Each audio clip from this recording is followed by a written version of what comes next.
Hey everybody, good evening. It is Art Chat Daddy Sims. Welcome to the Tuesday night edition of the Real Chat Daddy Show, brought to you live via Facebook, Instagram. I got some stuff I need to do here real quick. Oh my God, I just want to get the show started. I apologize for this late start tonight.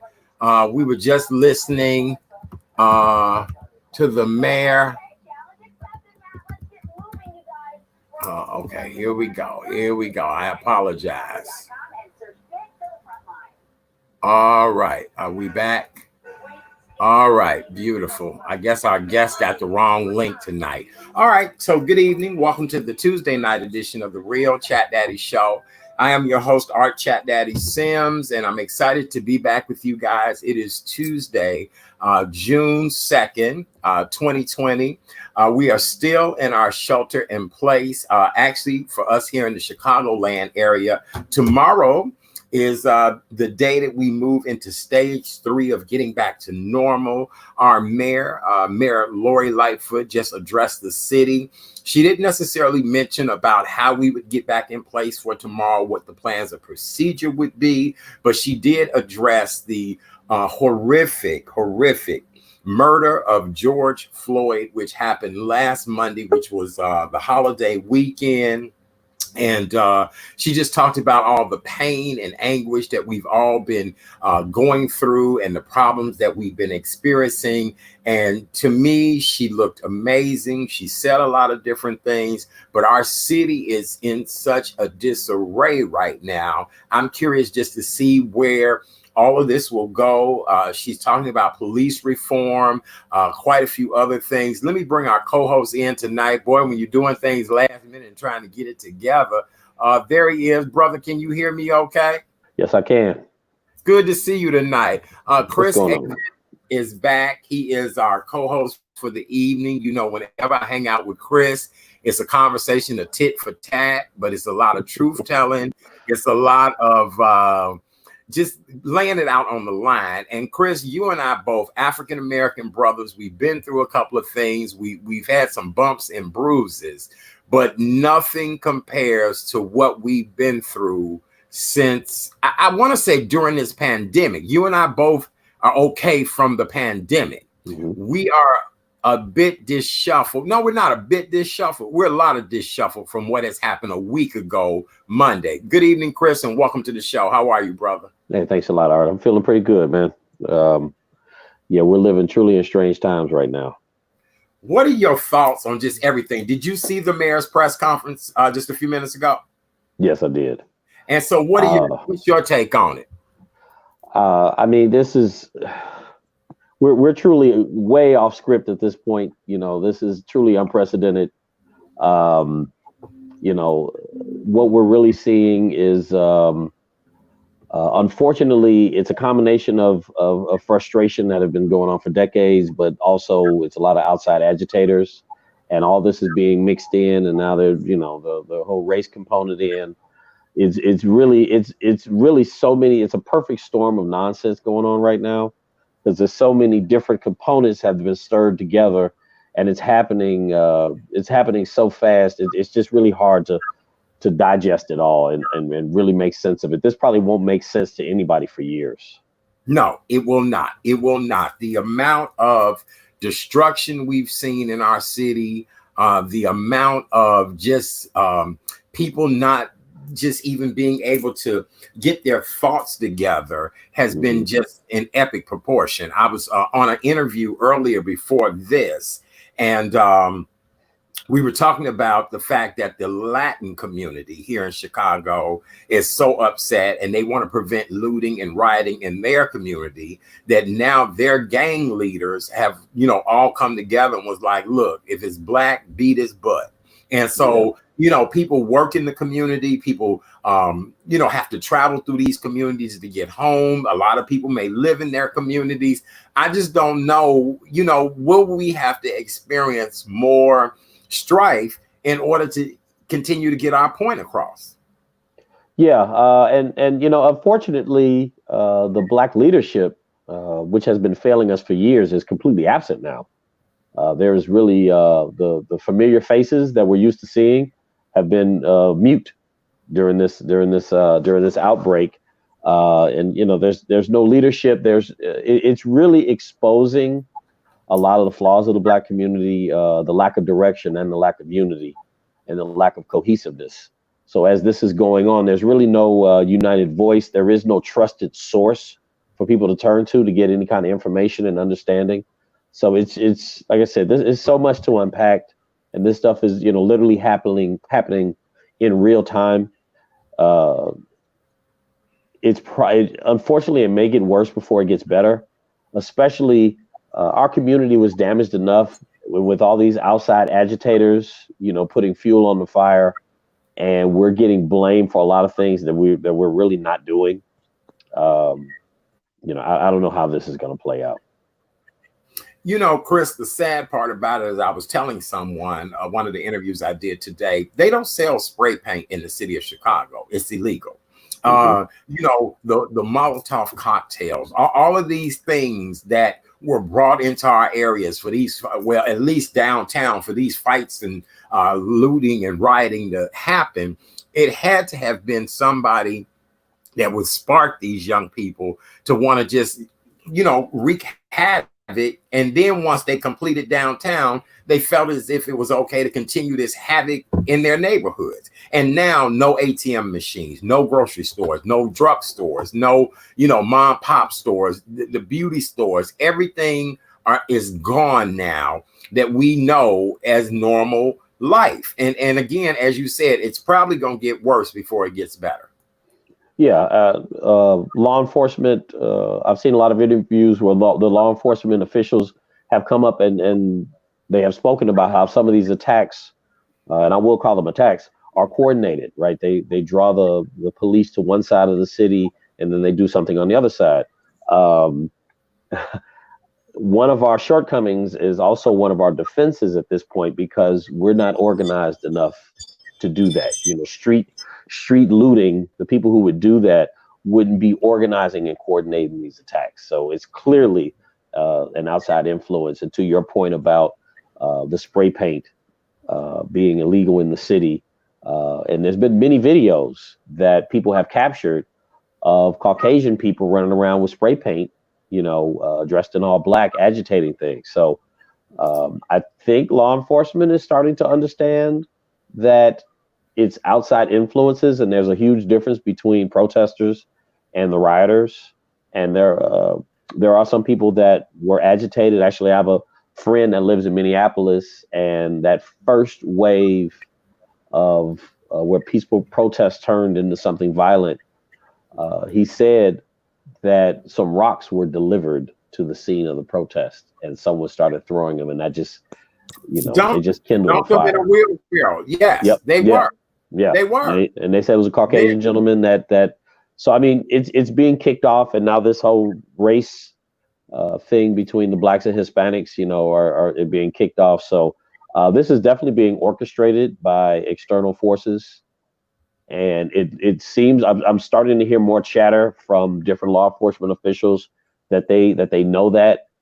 So hopefully they'll start keying in on who's actually provoking the people to do things, on top of the frustration in our community where we're not completely innocent of it, but to the scale that is going on, yeah, this is truly unprecedented.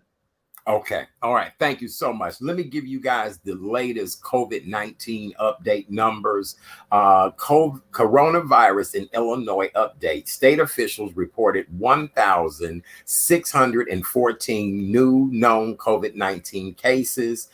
There has been a number, 113 new deaths in the last 24 hours, last 24, as Chicago prepares to loosen the restrictions tomorrow. Tomorrow we'll move into phase 3 of opening back up our country. Well, not our country, our city.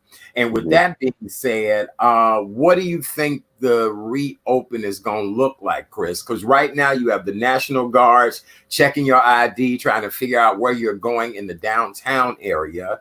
The traffic of that is just astronomical now. I've had people that tell me that just to get home or to get down in that downtown area for whatever, reason, it can take almost an hour to just get around that area to get close to the checkpoint. Yeah. I mean, well, my personal opinion is, they're reopening for economic reasons instead of health reasons. So I'm still of the mindset that if you don't have to be anywhere, stay home. I feel sorry for the people whose jobs are opening, who are kind of forcing them to come back to work, right? They won't let them stay at home. They won't honor their unemployment anymore.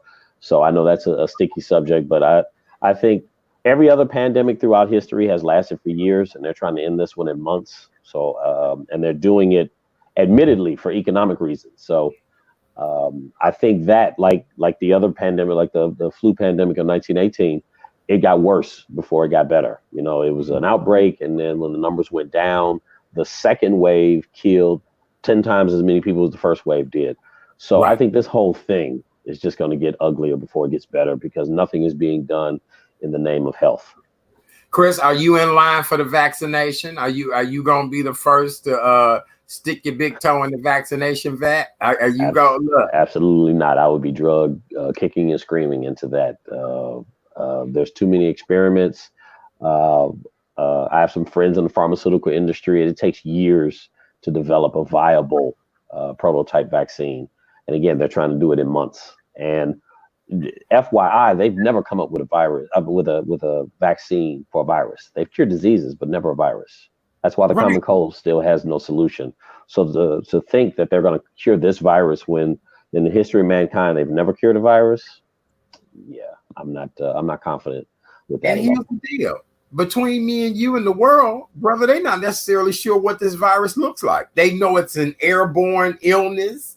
They know it has something to do with mucous membrane, but they don't know exactly what this is, and they're still in the experimental. That's why they want people's bone marrow and blood to figure out, those that have survived this, what could have been some of the mutations, just a lot of different things that leave a lot to question of whether or not this will continue to plague us for years to come. And as you said, as we learned from the pandemic of 1918, that this may continue on for quite a while. Yeah, and the body just has to become, the flu doesn't affect us like it used to because our body's adapted to it. So it's something that you just can't stop. The body has to adapt to it, and it has to reach a level, which is why emphysema, pneumonia, it still kills, I think, 30 to 50,000 people every year. So it's still a presence that's been circling the globe since it started. And although COVID isn't new, this new strain of it is doing devastation. And then they say there are multiple strains of it. So you can catch one and get over it, but you're still susceptible to other strains. So this is one of those things that have to play out. And they keep trying to say they can fix something that they've never been able to fix through a vaccine. So I won't be in line to be a guinea pig for this one. Oh, come on. You go first. I'm not that adventurous. Okay. All right. Well, coming up later on the show, we're going to talk to author Tosha Smith-Mills. She is the author of the book, Mama, I Should Have Listened. And she's going to talk to us tonight about generational curses and generational disadvantages. Tosha is a mom who has a son that's serving time in prison, comes from a great family, a well-to-do family, and he decided to take the negative route in life. And so he is now serving a prison term. And his mom has wrote a wonderful book about the experience, as well as she's mentoring women who have lost their children to prison. Oftentimes when an economically deprived mom loses her child to prison, she loses everything. She doesn't know what to do. She's oftentimes not able to work, eat, any of those things. And Tosha wants to be able to nurture these women and help them to better understand when your child has life in prison, this is how you have to deal with this relationship with your child. So I'm looking forward to talking to her later. And I'm sure you'll have plenty of questions for her as well, too. What you got in news today? You got anything hot topic and gossip we need to talk about? You are never short on stuff we need to talk about. Look, let me sip my beverage. Cheers, my friend. Cheers. Oh. Cheers. Hey, I love this new format where I can actually admit Yeah, that I'm right. drinking We can in the drink. middle Yeah, of this. right. Amen. Amen. I had to have a drink. I did 4 interviews today about being Okay. a black man in today's society. So Mm. really, I'm surprised. I'm surprised all you doing is drinking after that. look, bruh, it's been an interesting day of just explaining who we are and where we come from. And you and I gonna talk in a little bit about the fact that today is Blackout Tuesday, but I couldn't observe Blackout Tuesday because I was an important black man in every conversation. So what you got in news today? You know what? I have nothing beyond the obvious. Trying to unpack everything that's happened over the last 48 hours, going all the way back to the shooting, going all the way back to the to a jogger being tracked down and shot in the street like a dog. Was still fresh in the mind, and the deal with the COVID. I mean, just trying to put all of this together. The news, the information gets updated, but it's the same story. And to your point of being a black man, um, this has just been going on. You know, really, I pulled up some old footage of Rodney King, and it looks exactly the same. You know, to let us know that even today, we're still in the same place that we were in the 90s, and the same place we were in the 60s and before that. So the names may change, but it's really the same thing, just happening over and over again, and it's really hard to digest it all.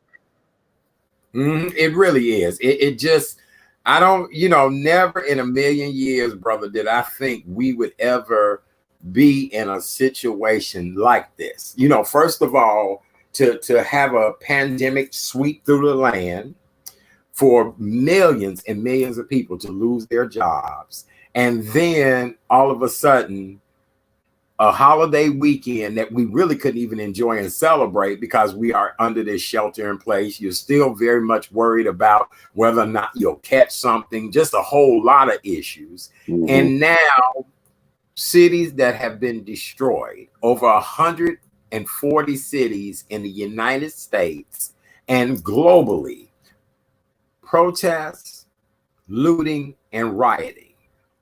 So this speaks volumes about the United States to begin with.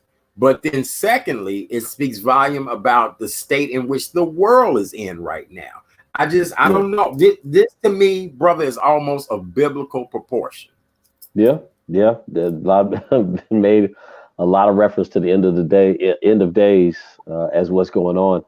It speaks a lot to America. It speaks a lot to the system that we live in, how it's unfair, how it's oppressive to everyone, right? Because really, the thought of blacks and Hispanics going at each other when we're both under the boot of the same oppression is completely ridiculous. The fact that it permeates reminds us that we truly don't understand what's being done to us and how this system is failing both sides.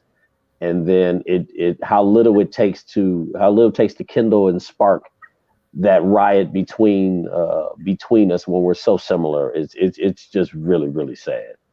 It really, really is. Well, today is considered Blackout Tuesday. And today is a day to promote the activism to observe and mourn and bring policy change in the wake of the death of George Floyd. Did you know that today was Blackout Day, Chris? I did not. I've been overwhelmed. I didn't even keep up on that. Okay, so don't feel bad, don't feel worried, because I didn't either. And I consider myself in media. I consider myself a social media influencer. Some women who work at a record label decided to create this day. And this movement is to spread on social media where organizations, brands, and individuals post solemn messages featuring stark black backgrounds, sometimes with the post Black Lives Matter. And here's my point on all of this. I get it. The last show I was on with Katie Lowe, she and I were talking about this and had brought it up. I said, Katie, unfortunately, I didn't learn about it until later on today. My Instagram show is brand new, and I have some of the best guests on that show. This evening show, I have you and the other guests booked. Again, amazing guests. I feel as if I'm a messenger. I feel as if I'm an essential worker. I feel that I am providing a platform for people to dialogue, understand what is going on in our world in very layman's terms, very, as they say in the hood, very street terms. I didn't realize this, but what I'm not getting is that why one Blackout Tuesday and not 60 days of blacking out? Or why not every Tuesday for the next 6 months we black out? Yeah. I'm trying to figure out this one day that everybody threw together. Even a radio personality who normally doesn't even say nothing to me posted on my page, you know it's blackout today. No, not really, because guess what? You work for a radio station that plays music of hatred and talking bad about women and shoot the man and do all of this, that, and another. I need more than just this one day to be a blackout day. I need this to be the first day of a movement. So no, I didn't know it was blackout day today. Yeah, I haven't heard the press, but I haven't been on social media. I've had a really busy morning. But yeah, we need a blackout lifestyle. We need a blackout. We need to change the culture. And too many things like this just pop up, and they're extremely small. And no one is really promoting to change the culture of what we do and how we live. And this is a good concept, but to call it a day and there's no real follow through on it, which is, it falls on deaf ears, unfortunately, because it is a good concept. It's just the execution isn't there, and people are going to the fundamental reason as, where we got off track to get us back on track. So right. I thoroughly agree with you that it's not a day. It should be a kickoff that we should be promoting changing the culture, changing our lifestyle. What else do you think we can do to better get ourselves in a better shape? Well, Art, the things that I'm working on, and I don't want to go into too much detail now, but the first thing you do to fix anything is you have to understand where it started. And one thing is we do not understand exactly where we went left, because we started off so great, and then so many things have happened, and now we are where we are now. And everyone chimes in on their conspiracies and their personal opinions, but no one has ever set the record straight and just laid it out. There's a lot of things that have happened to us as a people, a lot of, again, outside influences that have taken us off of our path and completely redefined who we are, that we're completely ignorant of. I'm sure as history plays out, as far as the looting that goes on during these times, it'll go down as, well, blacks just rioted in their neighborhoods. That's just what they do, which causes me to think about all the other riots that have happened in the black community. How much of that was really us, and how much of that was orchestrated by other people? Because I've seen a lot of videos that people have captured where it is an outside agitator, kicking things off, and it makes me wonder: this probably isn't the first time it's been an outside agitator, stoking the flames to put us in this situation. So, it really makes you think about our history and exactly, was it really us all the time? Because as you dig deeper to the truth, you find out that no, it's not usually all 100% us. There's usually some outside influence. You are absolutely right about that. I don't know, Chris. The one thing that I want people to do more than anything is that we've got to galvanize and come together and help get these communities cleaned back up. I saw a lot of people on social media today out at various shopping malls throughout the city, and they were cleaning up and helping, but it seemed more like a photo opportunity than really putting the blood, sweat, and tears in. It was more like, girl, look at me. I'm out here. I'm picking up glass, and I'm and this poor store, and let me do what I need to do, and blah, blah, blah, blah. And really, you don't need any accolades or glory when you are really trying to help people and get a situation back in hand. And then this also makes me wonder, will Black business owners that were not affected by this step up and help their brothers and sisters who need the help with rebuilding? That's my question. Yeah, well, unfortunately, that falls back to unity, Black unity, which has been a struggle for us for probably the last 50 years. And to your point, social media has turned in every situation into a photo op more so than the genuine desire to want to help your brothers and sisters out. So it's really an ugly situation to look at. I hope the Black businesses, out of all of this chaos, hopefully this can bring some unity to understand that, hey, Black businesses, you need your consumers, consumers, you need your Black businesses, and maybe we can find some common ground to start changing our culture and making our businesses and really understanding how important they are to have in our community. More important, how important it is to have a viable and stable community. So hopefully this type of dialogue gets kicked off. But like I said, it's it's a lack of leadership, because I haven't heard any leaders, any of the traditional leaders. I haven't heard anything from them, and the other leaders that have stepped up, I don't hear anyone trying to get that message out there about uniting and really helping to save the Black-owned businesses, and the Black-owned businesses reaching out to the community. I haven't heard that narrative in the mainstream yet, so I'm really waiting for it. Well, is it State Senator LaShawn Ford? I think it is. He's been very, very vocal about, the fact that the police were poor to respond, that the police, did not take care of the South and West Side like they should have, that, the downtown area is much more protected. He was shown on the news with his family cleaning up the area, trying to figure out what was going on. I don't know. You're right. A lot of our politicians have been awfully quiet during this particular time. One would think that in certain areas where there's elderly, things like that, the politicians would probably send out a letter of reassurance, or if you hear anything or see anything. Of course, I'm in a Black neighborhood, and the status quo is just like it was any other day, where really we should be safeguarding ourselves and protecting ourselves against what is really going on. Yeah. Well, this is exposing our mentality. Like I said, the failures that have been, that have led up to this for the last 50 years, this is truly exposing that.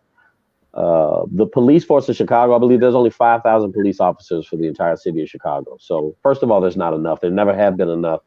And the function of the police is to take care of property and to take care of businesses. That's why I think everything north of Roosevelt and on the north side is where the concentration of police are. After they tore up North Michigan Avenue, they weren't going to have that happen again. You saw them raise the bridges, and they pooled all their resources to the most important economic areas of the city.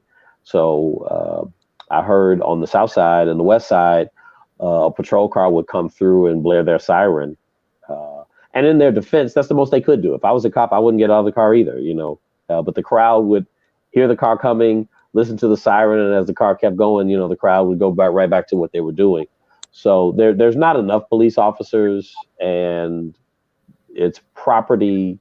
It's the most expensive businesses and highest financial areas that get the number one priority. So human life in this capitalistic system is definitely number two, or probably even number three, as far as importance of what's protected. So I completely agree with you. Mm-hmm. Here we go. Debbie Green says an Arab store owner that called the cops on Mr. Floyd over a $20 discrepancy is at the head of all of this. Need to boycott all of their stores. Well, here's my argument with all of that. It's nothing but Arab stores, and let me put this properly. It should be Arab Americans or people of Arab descent. Let's be politically correct. That's all that's in our neighborhoods. I said this when I was on the radio, that I'm very close with quite a few of the Arab business owners, and they tell me that their test is when they are brought to the United States, their test is to be able to run a business in our most economically deprived areas. And in what we consider a hot mess ass area is where they come in and open a grocery store, open a fish and chicken place, open whatever it is they know that demographic wants. Once you make the money back that the connection has paid to bring you and your family over, you are free to now move and do whatever you want to do. And I even told the story of a gentleman I know who came here from a Middle Eastern country, did his time in service, learned the hood, and ended up moving to a city in North Carolina and ended up opening a Chicago-style chicken and fish type of place and ended up, you see what I'm saying? So that's how they monopolize. If they can survive in our economically deprived areas, in our most ghetto situations, then that's a badge of honor for them. And they've made a boatload of money off of our people. So here's the deal. The ass whoopings actually need to go all the way around. You get what I'm saying? Everybody is using black folks. Everybody is using us. But when we ever get our reciprocity for being used the way we've been used? Well, our culture in the last 50 years, you know, when civil rights happened, you know, it was one of those things where we were kept from doing business in the white areas. So after civil rights, and they're like, okay, well, now you can go anywhere you want to. And the black people fled out of the black neighborhoods to do business with other people. And we lost that pride and that sense of value and the importance of what our neighborhood is. And I think the violence and the decay of our neighborhood has shown that over the last 50 years. So the fact that, and that's one thing that makes these riots interesting. You know, after King, when the riots happened, even in the early 90s to a degree, when the riots happened, it affected a lot of black-owned businesses. But now in our hood, to your point, they're not black-owned businesses. They're all, for the majority, Arab-owned or Middle Eastern-owned institutions that are being destroyed. And well, to be perfectly honest, I hope there are some black people that are standing in line to take these businesses over, for the ones who can't recover, because I know some people are going to have issues with insurance, that riot insurance.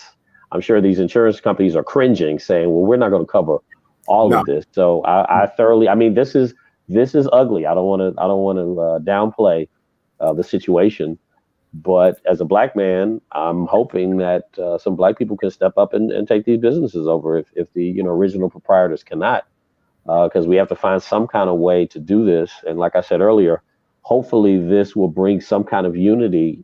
We can try to make lemonade out of these lemons we've been served, as we've been doing the entire time we've been the entire time that America has existed. That's what we've had to do.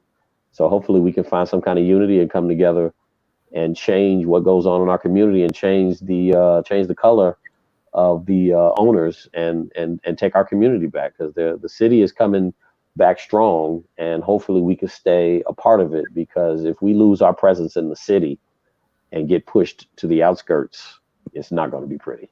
No, it's not. It's not. All right. I just want to take a few minutes. Thank you to all of you all who are actually tuned in tonight.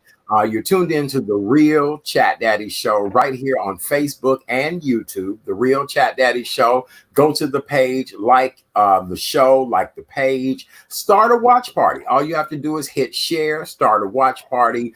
You and your friends can watch this show. I'm here Monday through Thursday night from 7 to 8:30 p.m. I want to say thank you so much to all of our guests from last night's show. Our co-host last night was the amazing Nicole Smith, a Renaissance woman and philanthropist. Nicole was here last night to just talk to us about a lot of different things, but she sang 2 beautiful songs last night in hopes of trying to heal our people, bring some cohesiveness to our people. And we really do enjoy everything that she's done for us, or everything she did for us. We enjoyed everything she did for us, is what I should be saying. Also, thank you to Karen Freeman Wilson, the president and CEO of the Chicago Urban League, as well as she's the former mayor of Gary, Indiana, the first female mayor of Gary, Indiana, and she's the 20th mayor of Gary, Indiana. She was the 20th mayor of Gary, Indiana. And we really did enjoy talking to her last night because she talked about just the unrest, how do we move forward, what the Urban League is doing to help people. And it really was a great conversation last night. Don't forget, I have a new platform on Instagram. Every day at 12 noon, it's entitled Soul Food, What Feeds Your Soul. Every day I sit down for one-on-one conversations with some of the most fascinating people over a virtual lunch. So Chris, you'll have to do it one day. You got to get your peanut butter and jelly sandwich, no crust, and your carrot sticks. And we talk about, we'll have to talk about your other project that you don't want to let go on this show. Okay. Yeah. We'll like talk a plan. about that on Instagram. We will. But make sure you tune in tomorrow night on Instagram. I have 6-time Grammy Award winner Malik Youssef, Chicago's very own. He's a singer, rapper, actor, producer, poet, just a really great guy. And he has his finger on the pulse of the people in the city of Chicago, and especially our younger demographic. So I'm looking forward to talking to him tomorrow evening. Right now, I'm hanging out with our co-host, my brother from another mother. Do they ever say that about mothers? Brother from another mother? Is you another daddy, isn't it? Yeah, I think so. Oh, that's okay. That's all right. No, sister from another mister. I think that's what they would call it. Oh, okay. Well, long story short, Yeah. This is my boy Chris A. And I always have a great time when he's hanging out with me. We'll be welcoming our special guest in just a little bit to talk about the curse that has been going on, the generational curse. Chris, what else you got going on? What else is happening in your mind right there? It looked like the wheels are turning. No, this is like I said. This ties this ties into a lot of things that have been going on, a lot of things that I've been working on as far as where we are mentally and how we got here and the problems in our community. This situation is really exacerbating what has been underlying for, like I said, at least 50 years.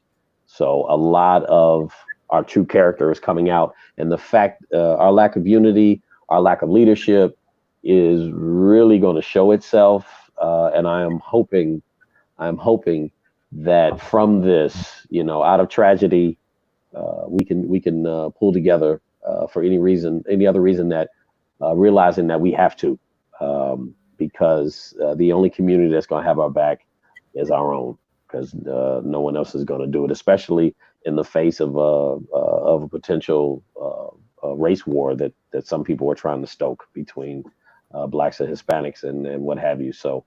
I see one of your people said something. You see that what the race? Yeah. Said, isn't that interesting? Yeah, and you know what? The only way that can happen is out of ignorance, when people really don't know what's going on. When you can let an outside party push your buttons on both sides and kick something off. And this really speaks to how we have to make organizing ourselves and our neighbors.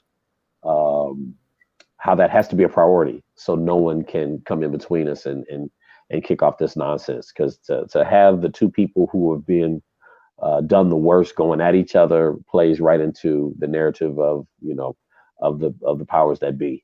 So we have to be smarter, and in lack of proper leadership, the people need to step up and figure it out, and other leaders need to emerge and realize that these self-proclaimed leaders up to this point have failed us, and it's time to turn a deaf ear to them. Well, now, brother, you know what I'm worried about more than anything is that our current president, number 45, that if he declares martial law, that pretty much makes him like the king of the United States. And whatever he says must happen. Mm-hmm. And my biggest fear is that this man will declare martial law, and the first thing that he will do is get rid of the election in November. That is my biggest fear right now, that he feels as if he's in such control that he is handling this situation in ways that you would not believe, but it is all leading towards a dictatorship.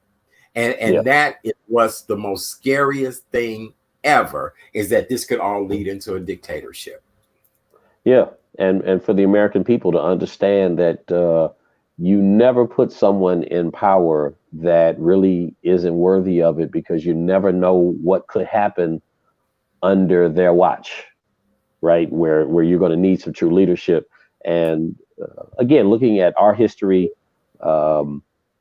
where your leaders were the brightest and the strongest and the most intelligent, to have shifted to someone with money and influence to become your leader, and they're not really the smartest or best qualified. This is truly how that hurts you, when you have something serious happen and now you look at your leader and go, really, is this who we want?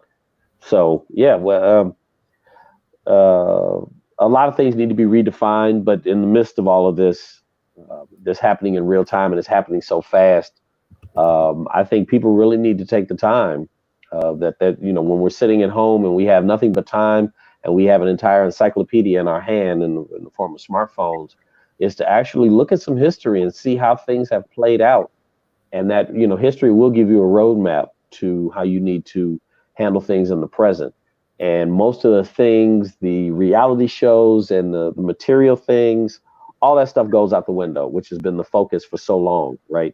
Especially in our community. It's really time to put that down and get back to the nuts and bolts of society and how we looked when we were at our greatest, and get back into that culture and into that mindset. I agree with you. So I just want to see our people live healthy, productive lives. I want us to bring where we are our own keepers. We've been saying for years, it takes a village.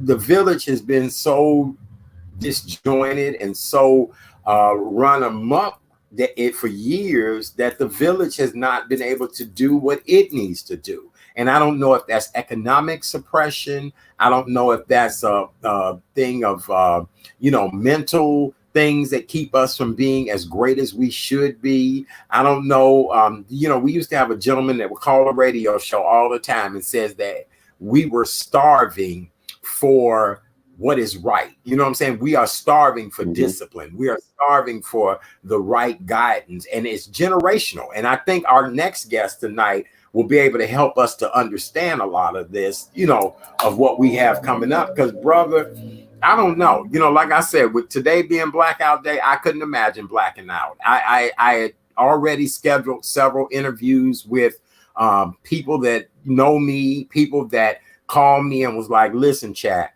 I don't mean to be offensive, any of that. And these were Caucasian people, white folks, child, Caucasian people, as they say. They all said to me, listen, can you help us to understand what we need to understand? And that's what I've been doing all day long, is to just explain this where they can get it. Because a lot of them don't get it. And that's interesting that in 2020, someone Caucasian would say, hey, can you help me understand? If the fact that they don't understand it lets you know that our educational system, the history classes, and these are adults, right, that have gone all the way through college, and they still have no idea of, well, why are Black people so frustrated? The fact that they don't know, that they have no clue, speaks to what the problem is in our society. That everyone can tell you about the Holocaust and what the Jews went through, and that was 12 years of a Holocaust. You had 246 years of slavery, you had 100 years of Jim Crow, plus everything that's still happening now. So you add it all up, you have 400 years of oppression and systematic beatdown that people still don't understand. We don't even understand it to a huge degree. I mean, I didn't get a full comprehension of it until I did a deep dive in doing the research, because it's not put in your face. It's definitely not being addressed. So there's a lot of understanding that needs to go on. It's interesting that I heard even Rush Limbaugh speak out about this last police shooting. And it's something polarizing about this shooting when in reality, this isn't the worst thing that we've seen police do that has been captured on film. You know, again, watching the Rodney King beating, to really watch that all these years later, I mean, that was a brutal, brutal beatdown. And that didn't have the response from white America that this is having, right? The 8-year-old boy that was shot in Ohio didn't have the response. Eric Gardner getting choked didn't have this response. And people were saying, okay, this is bad. But to say that this is bad or this is too far, then you're saying all those other things didn't bother you. And I think that speaks to the truth that if all these other images that we've had over the last decade of video cell phones, if that didn't, if all those other images and videos didn't bother you, if the video of the jogger getting shot didn't bother you, if it took this to bother you, then that really speaks to where we are. That you know, all those other images didn't bother you, but this one did.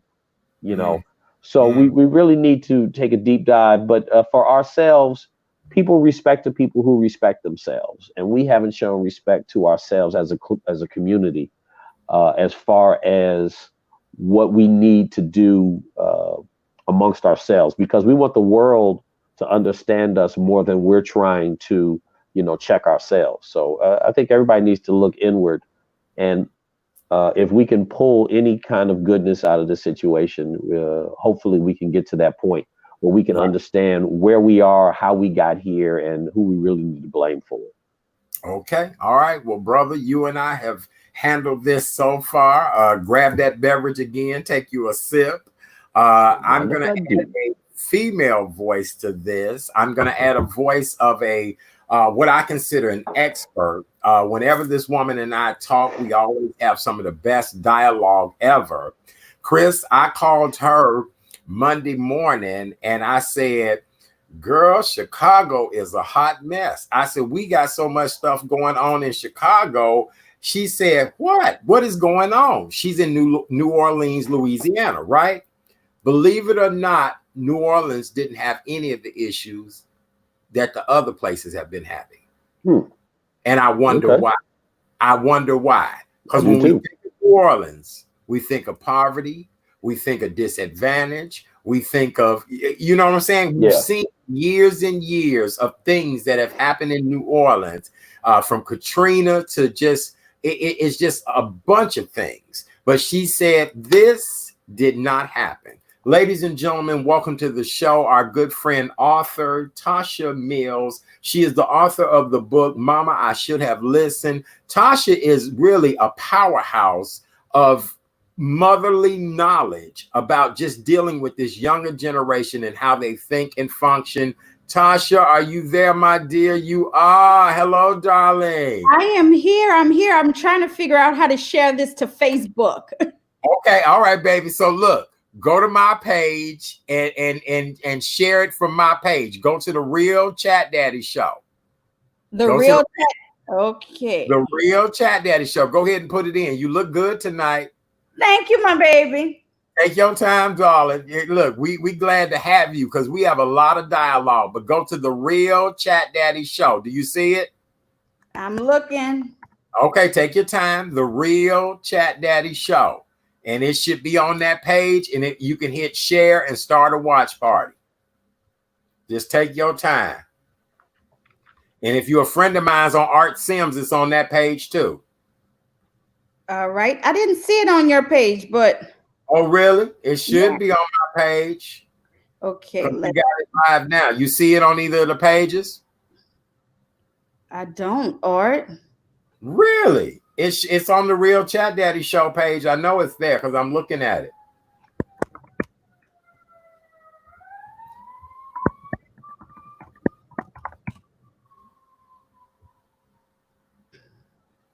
I'm not going to hold you up because I don't. All right, darling. Then go right ahead and explain everybody who you are. Give a little bit of your background and then let's go. I'll tag you. Okay, cool. Tag me. Okay. Okay, my name is Tosha Mills. I live in New Orleans, Louisiana. I'm an activist. I'm an author, a best-selling and award-winning author of a book called Mama, I Should Have Listened. I'm also a motivational speaker as well. And I'm working on a documentary right now called Unheard Voices.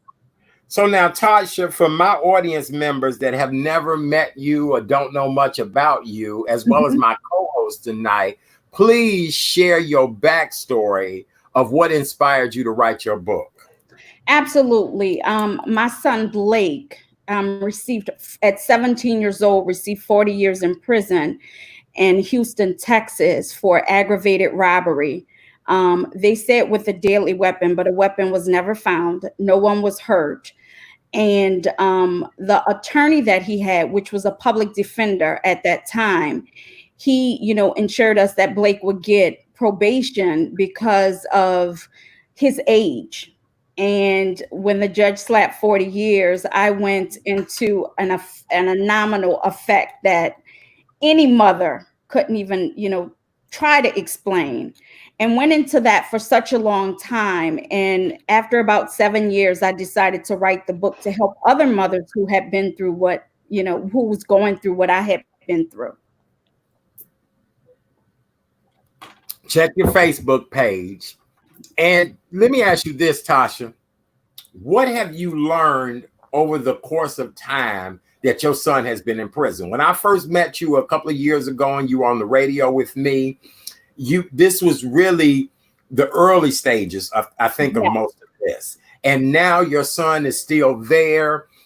You've had to live with this. What have you learned as a Black mother about this entire process? And then we're going to talk about generational curses. Actually, I've learned about, there's so many injustices, right? From a mother's point of view, I understand that. First of all, let me go back. I understand from a Black mother's point of view, our voices are just not there. So it doesn't matter if we're a professional mother, if we come from poverty, nobody hears us, especially in a Republican state like Texas. When you're dealing with, you have a Republican governor, you have so many different equities fighting against you. And so I've had to learn that. And just advocating for my son and so many other different mothers, teaching them how to advocate for their children, it's been very, very hard, but we're getting there. Things are changing because I think people are tired. But I learned so much through this. I learned, about generational dysfunctions and generational curses, but there also is generational wealth and generational advantages that we just don't adhere to. We know nothing about. Tasha, I was telling you Monday when we talked, I said, look, they done tore up Chicago. I said, first of all, it was our downtown area. I sent you the pictures. I said, but Tasha, I'm out here in the hood, and they done tore the hood up as well too.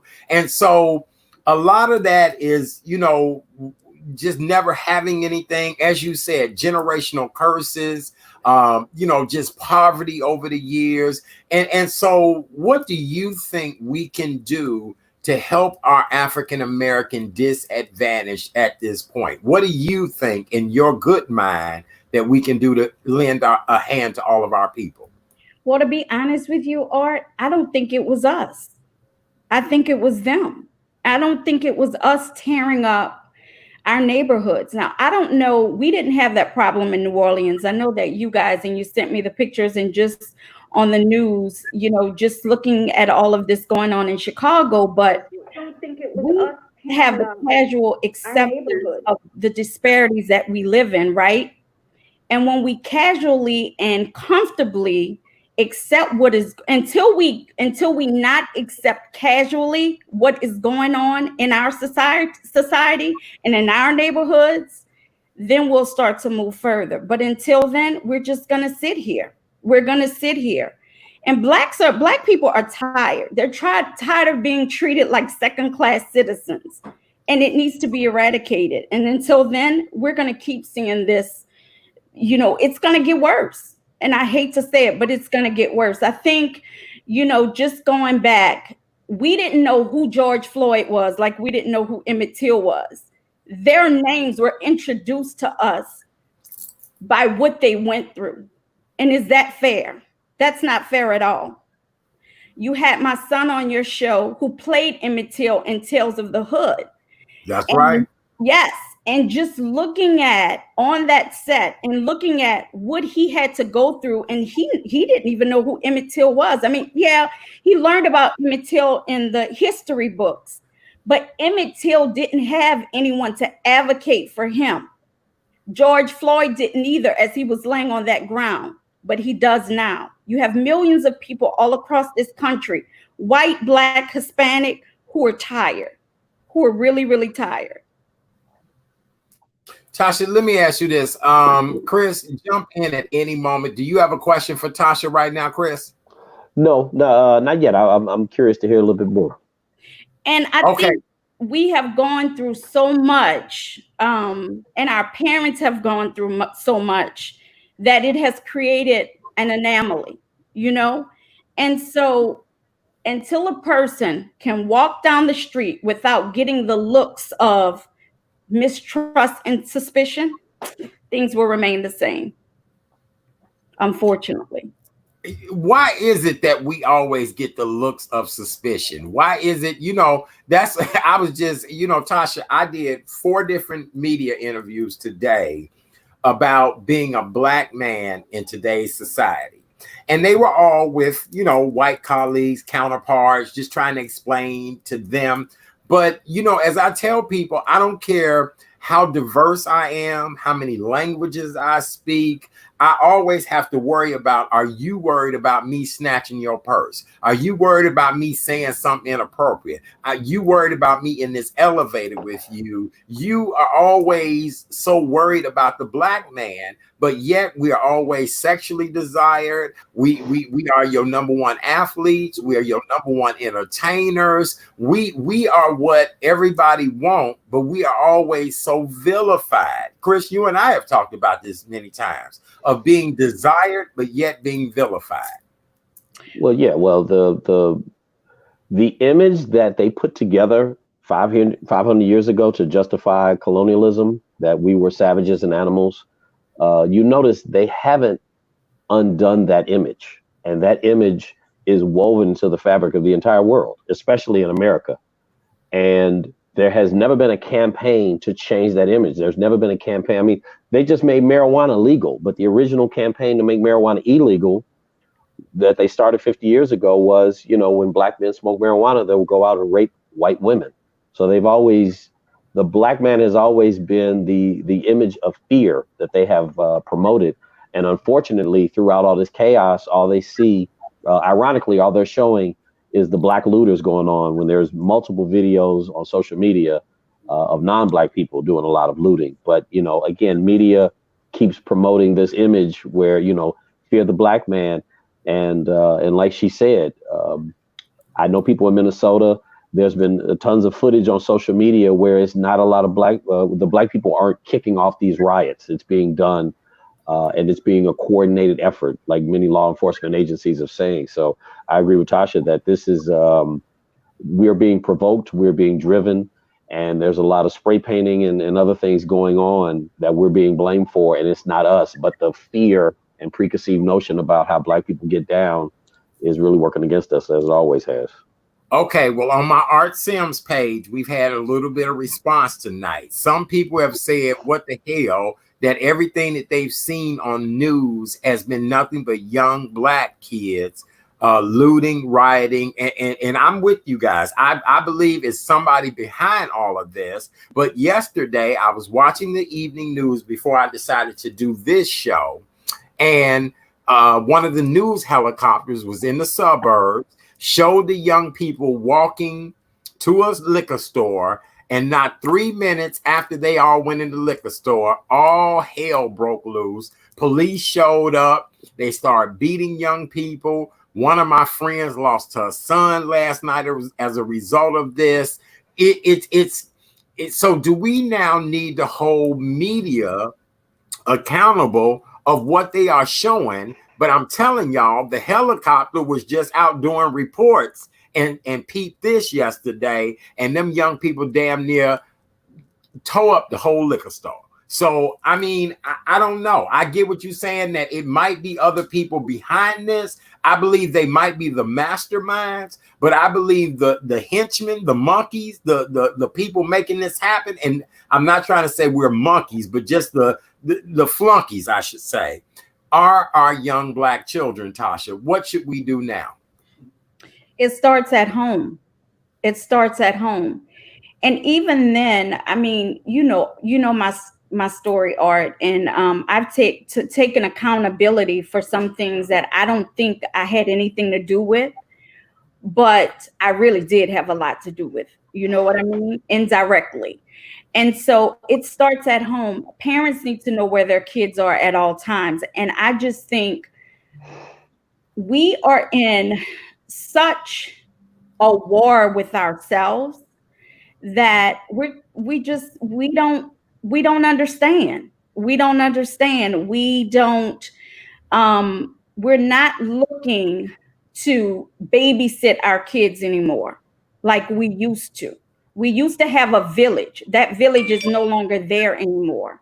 I just said that. Yep. Yeah. And these kids are raising themselves. So until you have parents step up, now you're having 14 and 15-year-olds, having kids. I was in a prison volunteering 2 days a week, teaching creative writing. And you have kids ages 15 to 24 who are committing the most crimes.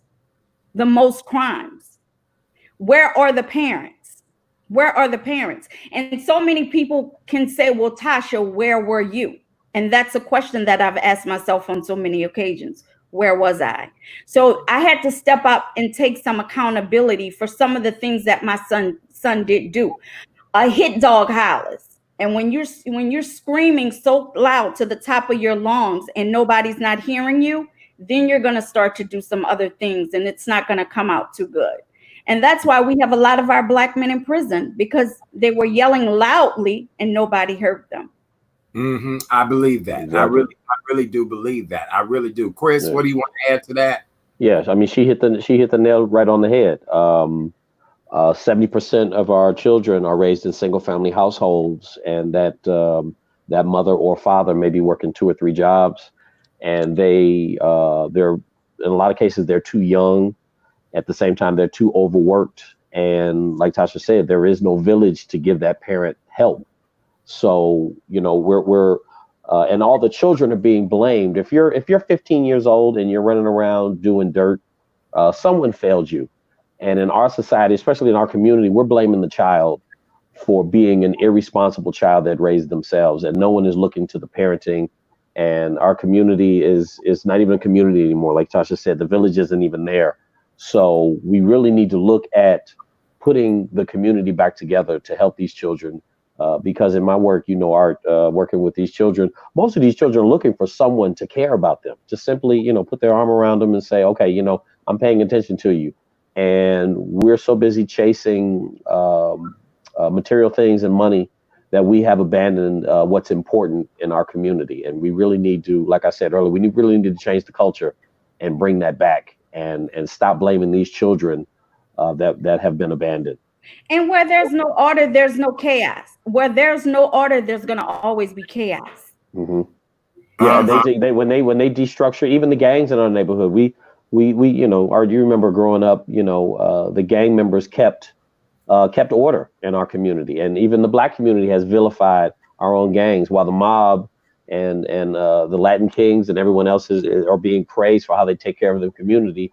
The Black gangs took care of the community, and they took that structure down in the 70s, right? And since they took the structure down of the Black gangs when they arrested Fort and Hoover, the Black community has been a mess. So I think, to Tosha's point, we have lost the structure of our village, and we need to bring that back first so we can get some structure. Well, we have a comment from a viewer. It's on the screen. I can't believe that we are not acknowledging that we were the majority of the ones tearing up our own areas. And this came from my friend, Brother Brian Redmond. I'm going to be the first to say it. We did. We tore up our communities. I'm extremely disappointed in the fact that we have torn up our communities.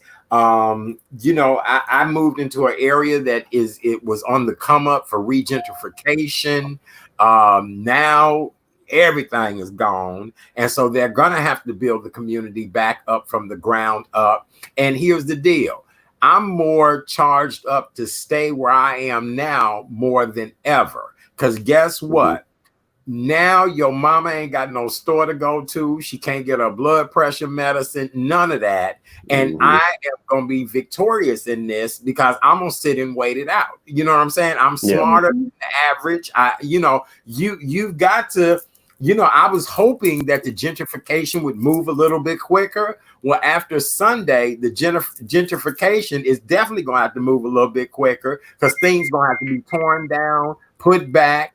I'm going to have somebody on just to talk about the entire insurance process. Because as we were saying earlier, Chris, a lot of these people are not going to be able to get insurance from this. Yeah, not at all. And to your viewer's point, we have acknowledged that yes, it obviously is the majority of these kids, but these kids are lost. And the biggest point to that is no one asked why. Are our kids out of control? Most of our teenagers out of control and doing wild things? Yes, but the question is why. So because either you're the mindset that that's who we are and we are these animals that Fox News wants to call us, and we are these predators, or there's something deeper to it and these kids have been abandoned, so to say, and they're not being raised, so there's a deeper issue. But in the Black community, you really have to take a stand on one side or the other, and either you're going to believe that these kids this is who they are and there's nothing to be done about it, or you believe that they're being abandoned and our community, our village needs to be put back together, and you're going to work on putting that together, but you can't have it both ways. And I'm going to go back to generational backgrounds. I remember going to Sacramento State Prison, and I spoke to 40 lifers who all had my book. And I have a chapter in my book called Generational versus Environment. And one of the guys said to me, he said, Mrs. Mills, when I read your book and I read that chapter, I had to lay in my bunk and just think. He said, because I never thought about it like this. He said, you hit the nail on the head. He said, my dad went to prison when I was 1. I went to prison when my daughter was 1, and my daughter just paroled out of prison. So then we take it back to our generational backgrounds. Where are our fathers? Our fathers really need to start stepping up. Boys need their fathers. And now we're seeing more of girls, young women that are going to prison for robbery, for murder, and for so many different things. And there's so many racial disparities in this and economic disparities that we are the ones going to jail, while these other kids are getting, our counterparts are getting 12 years in prison for murder, and our kids are getting 95 years in prison for murder. Yeah. What is wrong with that? But until we take a stand, like we're taking a stand now, until we start taking a stand, then I think we're going to see people start to see things move in the right direction. But people are tired, Art and Chris. People are really, really, really tired. And it's coming out, It's coming out. Look, I've been saying that we sick and tired of being sick and tired. You get what I'm saying? I have been saying for the last 10 years, God, please let me move someplace where really, I hate to say this, I'm the only Black man in the community. Let me go in and prove myself to a whole new set of people, because damned if I do and damned if I don't. And that's what the gist has been in our lives for the most part. You know what I'm saying? Yeah. And but you don't want to do that, Art, because as we see, what do they call the white lady makes a call? What do they call a Karen and Susie and all the rest of that? One thing is definite. We just talk facts. One thing is definite. For 246 years that slavery went on, white people didn't sit around and say, you know what, we've really been treating them bad. Let's stop. Never happened. 100 years of lynching and Jim Crow. They never stopped and said, you know what, this is just really wrong. Let's stop. Even to modern day, right? When a black child dies, it's a black child. When a white child dies, America mourns, right? So it's always been, there are children, there are Americans, and then there's blacks, right? We're never viewed in the same context. So to people who want to move to the white area and think that it's fine and think that, okay, well, at least I don't have to deal with blacks, well, you're moving around a bunch of people who will never, ever, ever, ever like you, right? They never have. In 400 years, they still are remorseful when something happens to a black person. So moving around white people is not the answer. It never has been the answer. So you have to ask your question, what's more likely to happen first? Mm-hmm. Putting the black community back to where we were. And this is the biggest thing people forget. The hood started in the 60s. Okay, before the 60s, black people slept with their doors open. There was no violence. So we're only 50 years into a system that was put together by outside influences, right? Because organically, we get along and we thrive. That's what we do with each other. Mm-hmm. So to move into a neighborhood with white people who have never liked us, who will step over us and beat us down and call the police and do all these things, that's not the way out. The way out is to come back together to what we were, because we were the strongest people. We were the strongest neighborhood. So to think I'm going to put myself in a better position by living with white people is completely ridiculous. When we unite and do what we organically do, when you get rid of all the outside influences and all the damage, we're the strongest. And we're not teaching our children that. If we taught our children that the way to be stronger is to stay with each other and build up, and Art, I think you made this point earlier, the rest of the world is copying us and trying to figure out what we're doing, right? When it comes to entertainment, even intellectually. We are so far superior than everyone else. We have to change our culture and truly understand that, because the world is looking to copy us. And when we unite organically, the way we have been from the beginning, we are the strongest. And we need to look back and look at who we were and what we did when we were the strongest and get back to that, because we're trying to imitate this modern American capitalistic. It doesn't work. It doesn't work for anybody, right? Capitalism is really a failure. And people talked about, communism and Marxism. When you really think of communism, that's an African system where the entire country takes care of everyone. And it's amazing how America has vilified the concept of the central state taking care of the community. That's what works, because we're in a system now where I have to choose between me or you. It's not me and you. So you really have to look back to understand, what were we doing when we were dominating the globe? What were we doing when we were dominating, even under Jim Crow? We had communities.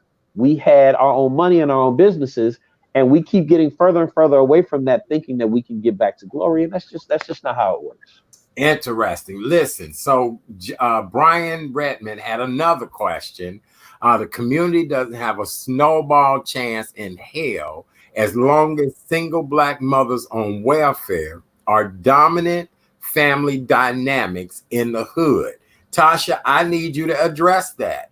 I want him to explain that a little bit more, because I'm not understanding that. He'll probably chime in. He's saying that poor welfare mother will never ever be able to, move forward, elevate, any of that. I know plenty of successful cases of women who were on welfare that have done some amazing things. Their children have done some amazing things. I just think it might be where you've come from and what your backstory is. As we all say, the generation of crack epidemic people, the generation of abusive welfare users, the paradigm swings in many different directions with this. Don't you agree?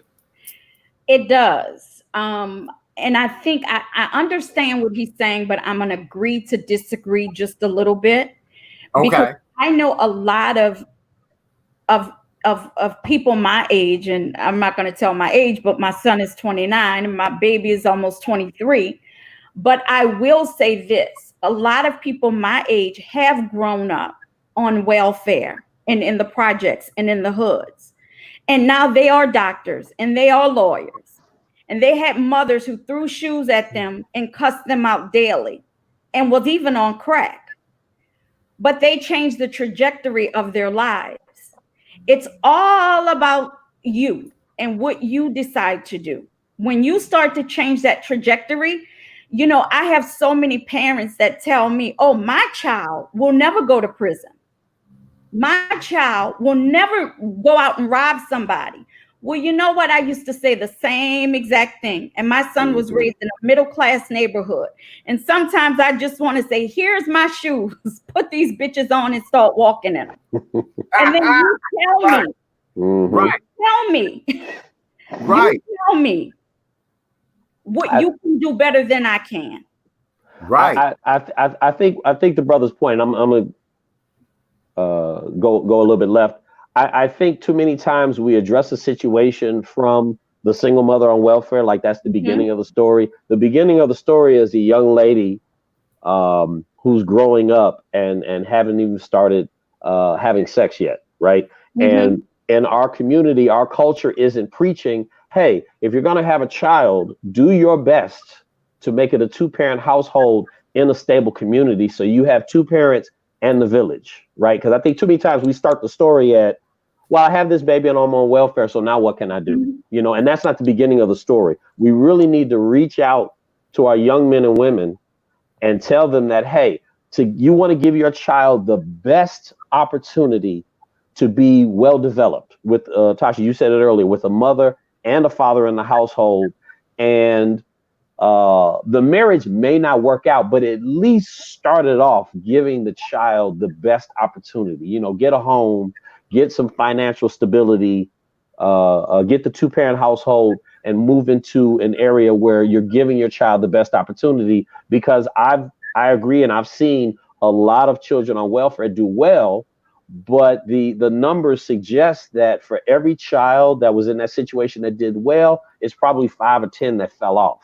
So I think the most important thing is to start off with the best situation you can. And this goes when these kids are young, ingraining it into them. And again, getting back to our neighborhood and our culture where that was the norm and it was almost shameful to do anything outside of that. I think that's what we need to get back to, because we're constantly reacting to a situation and trying to make it better when we do have the opportunity to speak to our youth to prevent these situations from coming to fruition in the first place.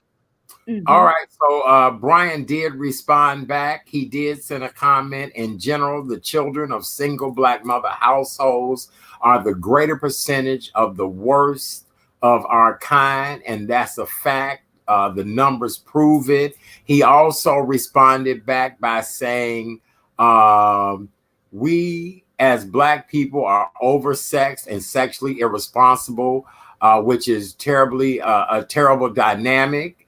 And what else did he add to this? He said, I should have been on this show, Art. No, Brian, you get ready to be on the show soon. Don't worry. You get Brian, come on in. Look, right, baby. Look, this show. Look, he gonna get an email tonight. You book next week, bro. Right. Don't worry about it, Brian. I got you. Tasha, where are we at with all of this? There are some valid points to everything that he said. But actually, everything that he said is absolutely correct. We are overly sexualized. We don't teach our children that it's okay to go out and be better than we were. We tell them that, but are we really showing them? And usually when you see kids who have babies at 16 and 17, most of the times the mother had that same issue. I know it was for me. That was for me and my family. My son went to prison. His dad went to prison. And still, until we start to break those cycles, we're going to continue to see it. And so you break those cycles by making yourself aware. And when you're aware, you just know not to do it. Mm-mm. Now, here's a great point. Booker T said, I've never heard Jewish people talk about themselves like we do. And that's interesting. Well, And that's Booker, valid because the Jewish haven't been beat down and subjugated as we look, have. never Yeah, yeah, have you know and what I'm saying? and you know, and that's a very good comparison to look at the Jewish community throughout their Holocaust, which they tout as the worst thing in the world. Again, if we just look at the facts, it was 12 years, and they came out of that with their religion, with their culture, with their language, with their history. We don't have any of those things. So to compare us to them, we don't have a centralized religion. We don't have a centralized culture. We don't have a centralized history. Well, So there's a reason. And you look at the Jewish community, that synagogue is the middle of the community.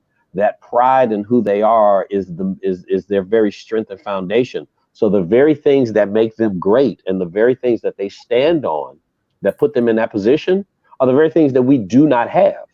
So to understand the dynamic, we're missing the key ingredients that every other community has that makes them great. But we were great. And I think the biggest thing that we miss, again, out of all of our years of existence, through 100 years of Jim Crow, financially, economically, and community based, we were stronger under Jim Crow than we are today. And the only difference is we were forced to be united. And the Hispanic community has really benefited from that over the last 30 or 40 years because they were forced to be united because of their struggles. The Jewish community, which was, you know, the Jews were hated when they first got here. They were forced to be united. But again, they had money, they had resources. They were white, so they were still allowed to come into the banks and do some business. But they were unified in ways that we're not. And the biggest thing is we don't understand how we got divided because we don't look at the history and the school books that we learn in definitely don't teach it. But there is a clear history and documentation of exactly what was done to us to break us up over the last 60 or 70 years that we thoroughly need to understand how we got divided so we can put it back together. Interesting. Now, Tosha, you are on a mission to help these mothers who have gone through the situation of having a child incarcerated. Some of these young people might be in for 30, 40, 50 years, 20 years, life, whatever the case may be. What are you doing to help these mothers out here? And this is what I love about you more than anything. Well, I'm on a mission to help mothers, and to be honest with you, Booker, I wanna answer your question about beating our people up. I'm doing a documentary, and I put out a post on several websites and also in Facebook groups that I am, and I asked mothers. I wanted African American families to talk about what could we do to help our children? What can we do to advocate for them in prison? Let me help you. Let me bring in some experts to help you. I received 120 emails, and out of those 120 emails, only 6 Blacks responded. I want to know why is that? And I think it is because we are known to just not talk about our issues. We were taught to sweep everything under the rug. So how are we going to be helped if we don't talk about our problems? We have to be able to talk in our communities about the things that we've gone through so we could help other families. But if we're not doing that and only the white people are coming out talking about it, what do I do about that? What do I do about that?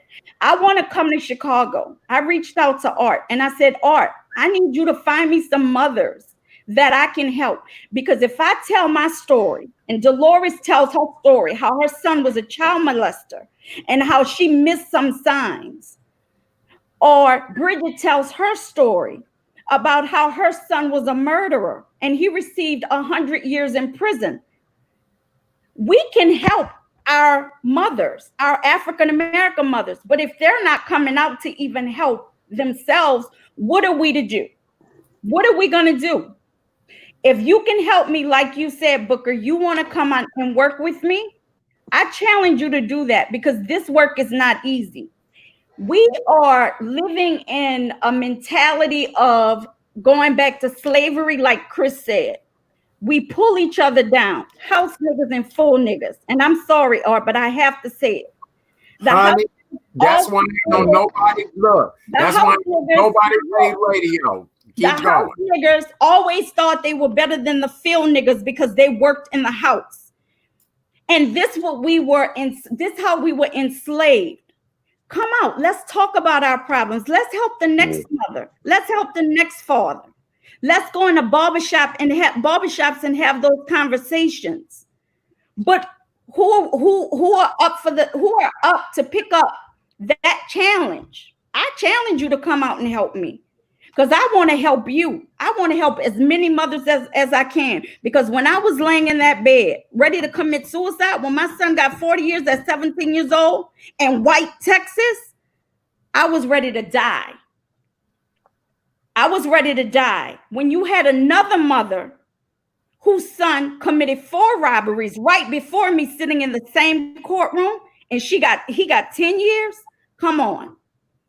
We have to help each other. It's not about a pulling down or pulling up thing, but when we start looking at it from a different point, and then we start changing the trajectory, then we can move forward. But until then, I don't know, Booker. Come on and help me. Can you help me with that? That's really. Go ahead, Chris. Oh yeah, that's really interesting, Tasha, because I tried to do a program about 5 years ago where I brought several single. I was trying to bring several single mothers out to speak to a group of young females to talk about the missteps that they made and things that they can see that they have done better. And it was like pulling teeth to get these sisters to come out and actually admit that perhaps they could have done things a different way, because they just didn't want to, suck it up and say, yeah, I did it. And although it was successful, I could have probably found an easier way.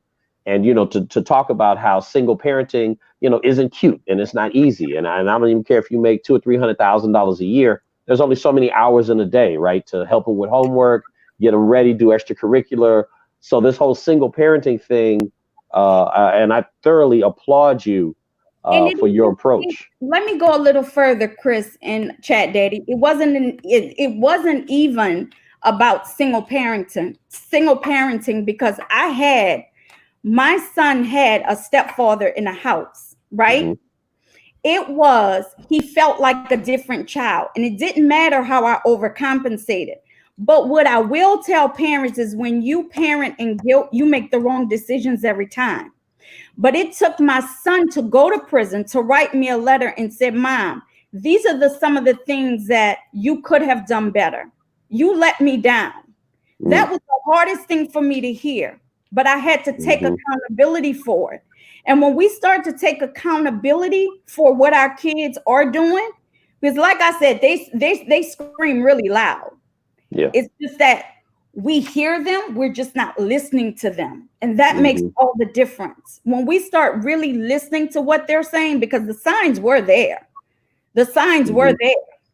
Right. You know what I mean? It's just that I was not adhering to the signs. And there are some things that I could have done better. So when we think about that and we start to take accountability and come out as a village and come out strong, man, we could come out better. I see more white people protesting for George Floyd. I see us, yeah.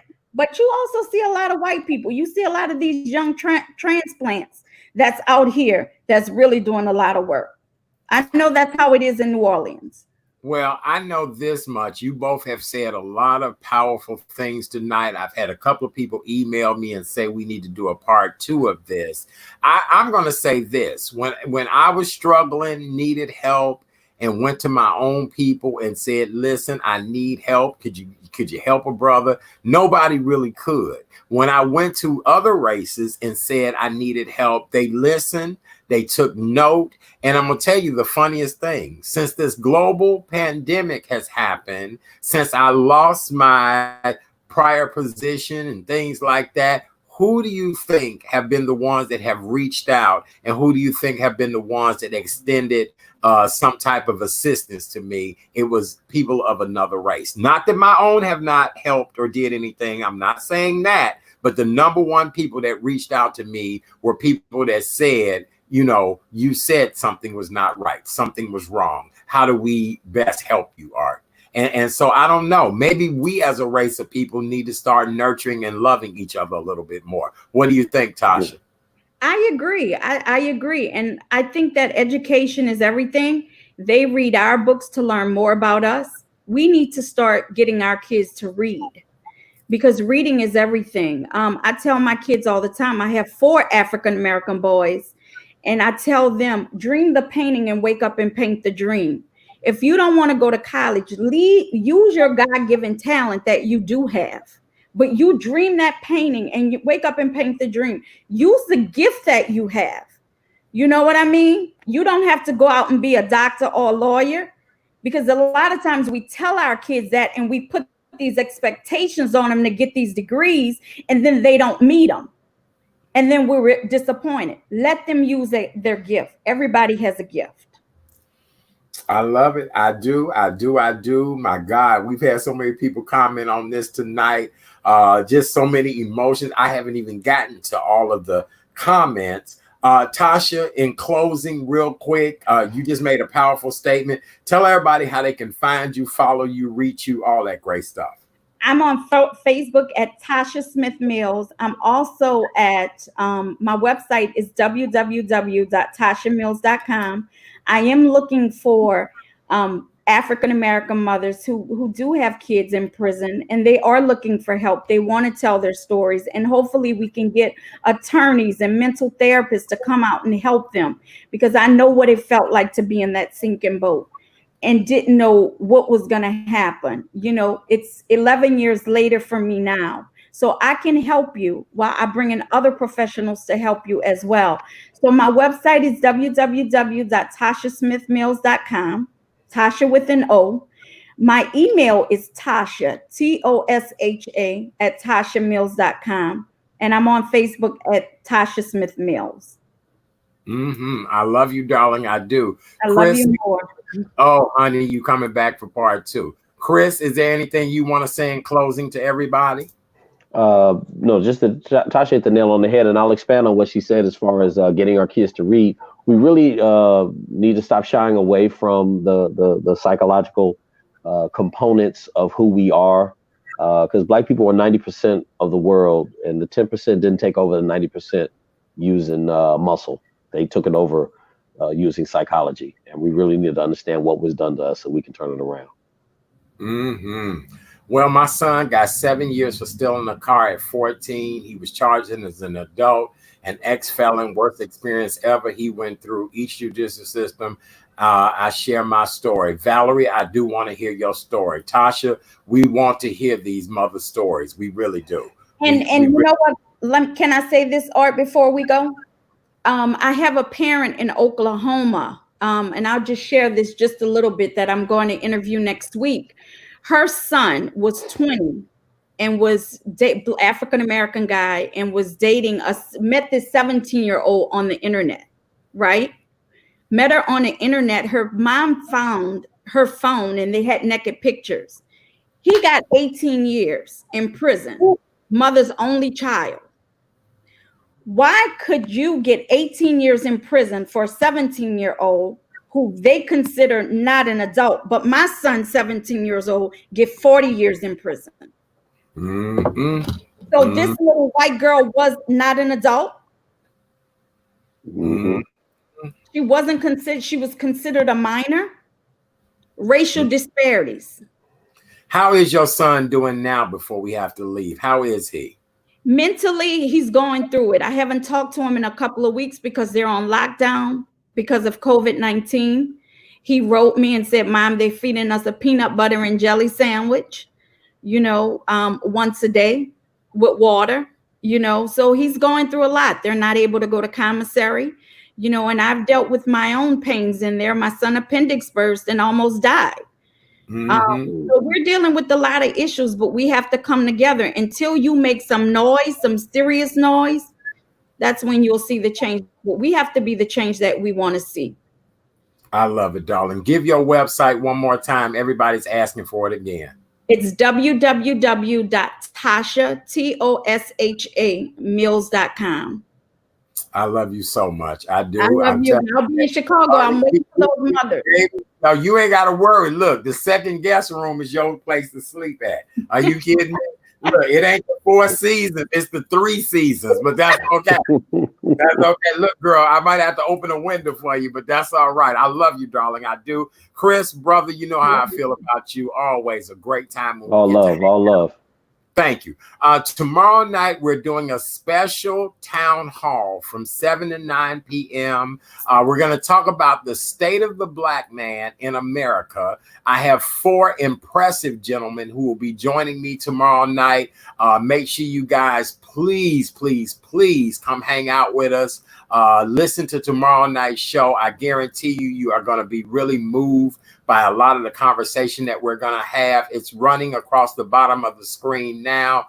Being a Black man in America tomorrow night from 7 to 9 p.m.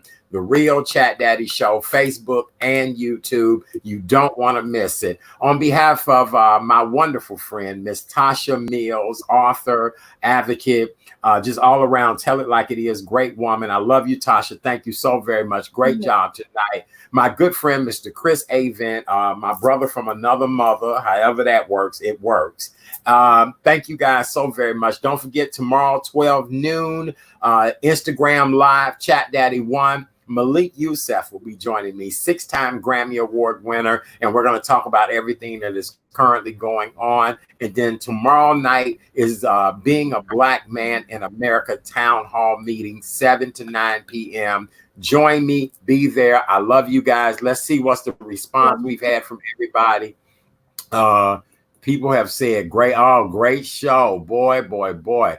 Give your email again, your website again, Tosha.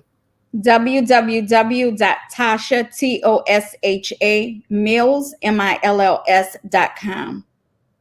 All right, beautiful people. Well, we've come to the end of another edition of the Chat Daddy Show. Be peaceful. Be all about love, happiness, and good energy. God bless you all. I'll see you tomorrow at 12 noon on Instagram Live and tomorrow night at 7 p.m. for our Being a Black Man in America Town Hall meeting. Tasha, good night. Chris, good night. Thank you guys and have a wonderful night. Bye. Take care. Thank you guys. Bye-bye.